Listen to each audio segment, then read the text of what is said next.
The East Africa Institute of the Aga Khan University has been looking at various factors that impact the daily lives of Kenyans in urban environments. 28% of household income goes into buying food. I think that is super high.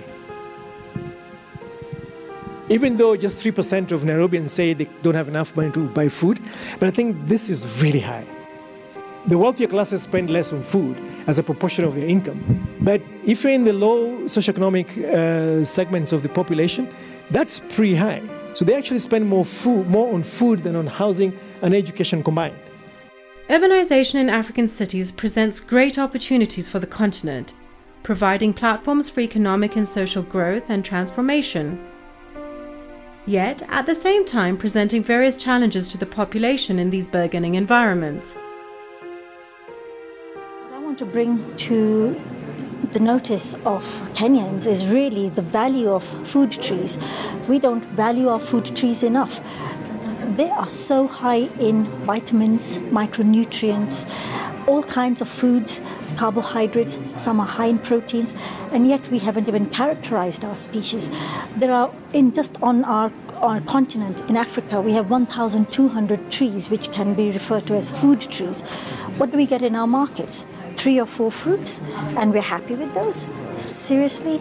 And yet, 35% of Kenyan children are suffering from micronutrient deficiencies. And do you know what that means? Micronutrient deficiency means our children will not have proper cognitive abilities when they grow up. They will not be intelligent enough human beings. They might be intelligent, but not enough or more. Why don't we want them super intelligent like everyone, like the other 65% of the children who get balanced diets? So fruits will contribute to diversification of diets. So let's not only look at a few imported fruits, let's also invest in fruits which are African, which are ours, which are adapted to our soils, which are adapted to our climates.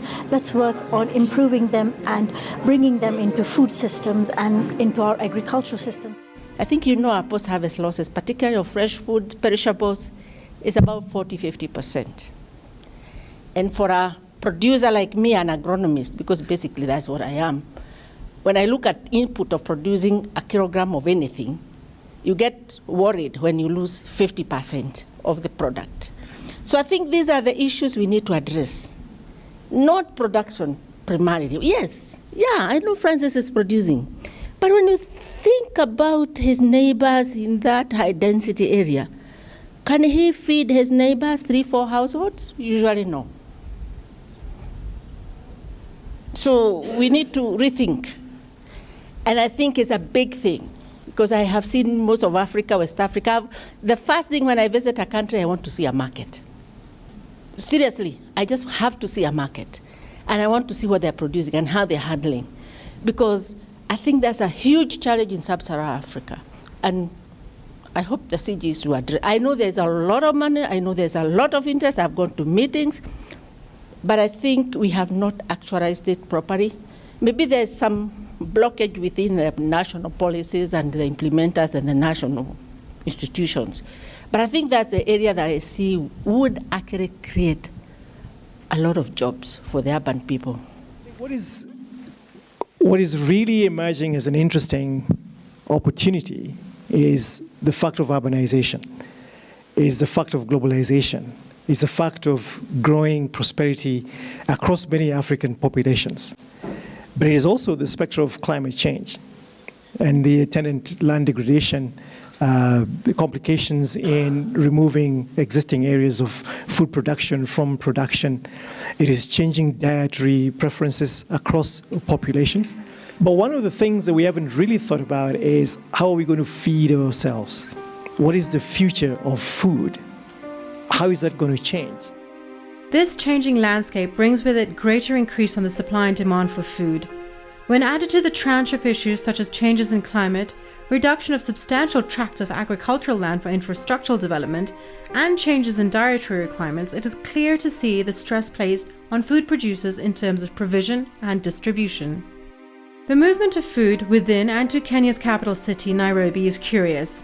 With rich and varied, mostly organic produce coming in from nearby counties such as Machakos, Murang'a, Kajiado, etc., the mechanisms for delivery, costs, point of sale and hygiene are all intricately interwoven via a system that is for the majority of producers and purchasers basic and informal, yet reliable. But are these traditional networks of food sourcing sustainable? So in the same way that we're having a conversation about a combined investment in infrastructure to bring people more efficiently in and out of the city, we need to think about how do we create those joined and coordinated governance structures, and especially around land use and planning, so that Machakos protects its agricultural land that then serves Machakos and Nairobi. Kajiado does the same thing. Murang'a does the same thing. Kiambu does the same thing. Nakuru does the same thing. But just this conversation about infrastructure and roads, I think it is pretty short-sighted, and it betrays a lack of imagination on our part. The bigger thing that we need to think about is how do we create that common space for commerce, and especially around food, but not just food, but nutritious, adequate and accessible food for all of us.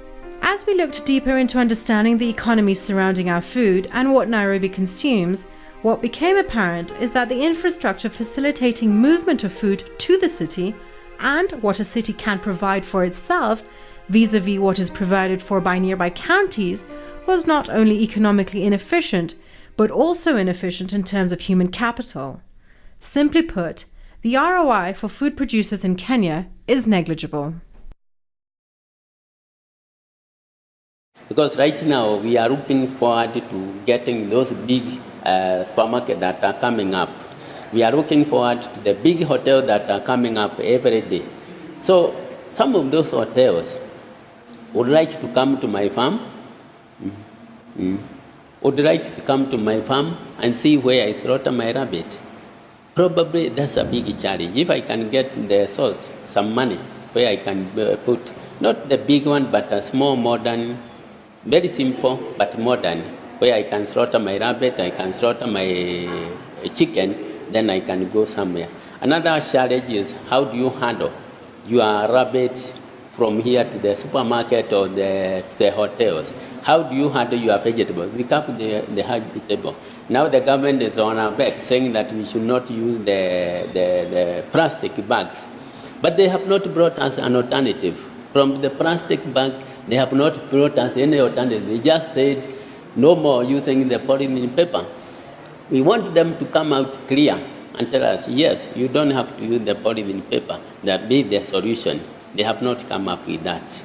Again, all the supermarkets that are coming up, all the hotels that are coming up, they want you to improve on whatever you want. Do we have money to buy all the cars that they would like us to transport the meat to the supermarket or the hotels? Do we have the money to buy, to have all the coolers that you want us to use? These are the challenges, and some probably we are getting stuck. After doing all what we have done, we are getting somewhere, and then it's like we are getting stuck. If the trend continues, there will be no more food in Nairobi, because, as I said, people are moving to residential areas because they are seeing that residential houses are more profitable than agricultural. Because when I approach some of the farmers, they are discouraged, by the way they are putting their investment in agricultural areas. You see the food from outside, peri-urban areas and the rural areas are more cheaper than the food that are being produced in the urban areas. So, because in urban areas, the investment is more expensive than in rural areas. So there will be more food in urban areas. So more food will be coming from the rural areas. While the monetary economics surrounding urban food systems in Kenya is cause of concern, one of the most urgent and growing matters is the question of food security. Nutrition, access, safety, and durability of food sources are all questions that are recognized but are not collaboratively being answered. See, the status of food in Kenya, as a researcher, I would say it's worrying. It's worrying because we do not know so much, and even the little that we know about the food, we're not doing as much as we can to help improve the food system in Kenya. We're not doing enough to ensure that we feed the population, we produce the food in the right way, we distribute it. So there's so many questions we are yet to answer, But even those questions, we know we have answers, we're not making use of those answers. When I say we're not making use of those answers, I'd say there's a disconnect between what the policymakers ought to be doing as far as food is concerned and what the challenge is. So we have an issue of food insecurity, yet on the other side we have research that's been going on with our research institutions, both national level, international, who've been doing research on agriculture and food for decades in Kenya, yet we do not see a significant shift in our food systems, for example. We also have just a few stakeholders involved in this discussion about food, but not really trying to integrate it. For example, do we think of food as part of urban planning processes? Do we think of food as part of political processes involving trade, involving in the transport system? Do we think of food in terms of the health systems as well? So these kind of conversations are yet to happen. I would say the worry is that we know we have issues about food, but most of the actors are still operating in what we'd call silos. While it is critical to think about the longevity of urban farming systems to ensure food stability for Kenya, it is also essential to consider quality. When talking about sustainability, we need to factor in responsibility for production. While it is essential to ensure that access to clean feed and toxin-free supplements is available, these need to reach farmers at a cost that allow them to see profit. So here we do see a bit of a problem with the food security, the food safety issue. If we take away all the food we think may be harmful for you, there's going to be less food to eat. The prices are going to go up and the poorest people are going to have less food.